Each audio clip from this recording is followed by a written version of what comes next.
Running a sub 3 hour marathon is the dream for so many runners. Hitting that 2:59 barrier isn't just a time, it's proof of all the early mornings, the long runs, and the consistency you've built over the years. But let's be real, this is not an easy goal. You're holding roughly 650 per mile or 415 per kilometer for the full 26.2 miles. There's no room to fake it. Now, having just completed my third major marathon and running the smoothest race of my life, I wanted to break down exactly what's changed from my first marathon to my third and how I've managed to get faster every single time. In this video, I'll walk you through everything from my training, nutrition, strength work whilst maintaining a full-time job, and what it actually takes to finally break that sub 3 hour barrier. So let's get into the video.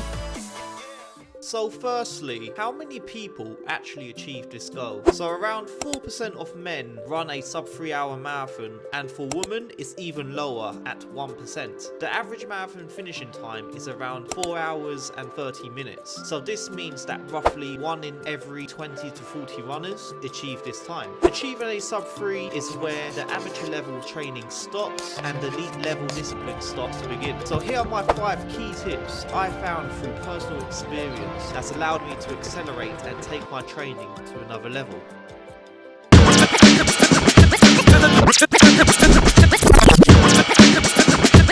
Tip number 1, prioritize the long run. This is by far the most important run of the week. It's the one that will ultimately dictate how you perform on race day. I like to think of my long runs as the dress rehearsal for the marathon. I try to replicate race day as closely as possible, waking up at the same time, fueling the same way, and even wearing the exact kits I plan to race in. It's also your opportunity to experiment. Test your gels, and when you take them, practice running at marathon pace, try different shoes, and get used to running in different conditions. But the biggest breakthrough was learning to run with negative splits. I start controlled, almost holding myself back, and then gradually build into the run. So over time, this trains your body to go out steady and finish fast. And in my experience, that's exactly how you should be running a marathon. That's why the small details matter. Planning your routes, getting a good night's sleep, and fueling properly the night before. Because the closer you can get your long runs to feel like race day, the better your race day will go.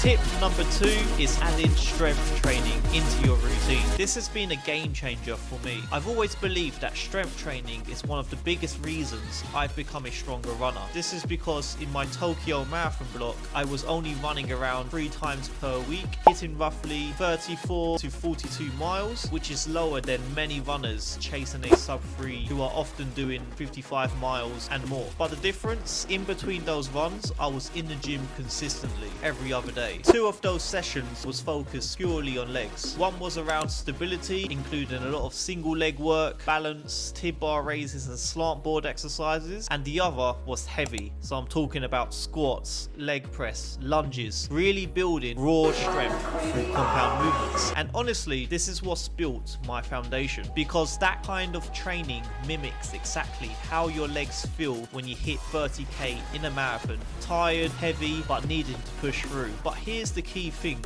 you need to train with intent.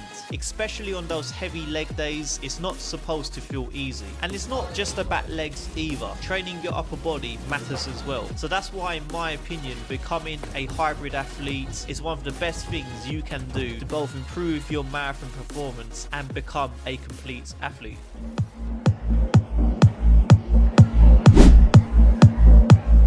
Tip number 3 is fueling your body properly. This is something I massively underestimated when I first started running longer distances. At the start of my running journey, if I had a morning run, I'll just head straight out the door, no food, maybe just some water. And to be fair, you can get away with this if you're running shorter distances or just running casually. But when you start pushing higher mileage, that approach doesn't work anymore. You need to fuel your body properly. That means waking up a bit earlier before your long runs and figuring out what works best for you. For me, porridge works really well. Some people prefer things like bagels with peanut butter or jam, rice cakes. What are you about to cook now? Just my fish for me, 12 o'clock meal. I'll have it with a rice cake. And then there's hydration. I usually have something like a Lucasade alongside water, especially in the summer, because staying hydrated makes a huge difference to how your run feels. And the night before matters just as much. I tend to go for something carb heavy, usually pasta with some protein like chicken or lamb, sometimes even a pizza. Once you get your fueling right, everything feels easier and your performance will reflect it.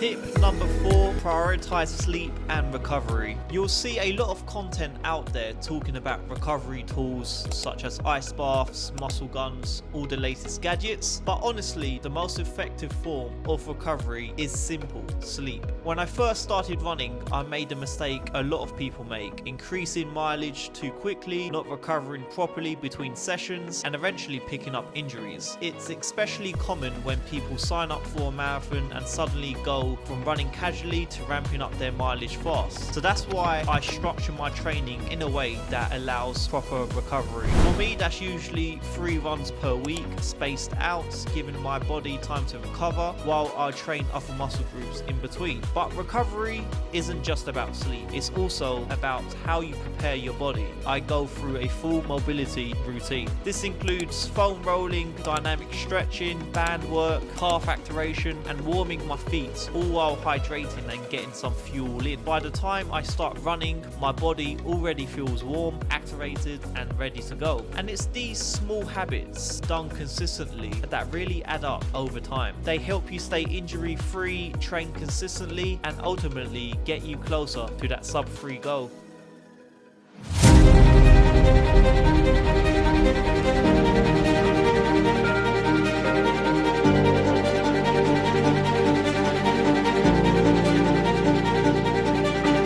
Running isn't just physical, it's mental.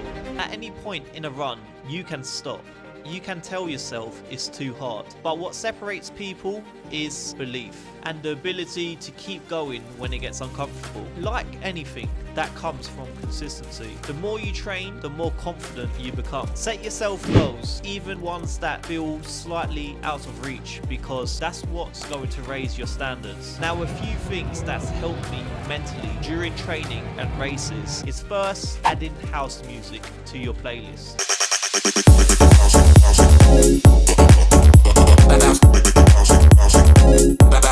I know it's not for everyone, but for me, running to house music keeps me locked in when things get tough, and it gives me the extra push to keep me going.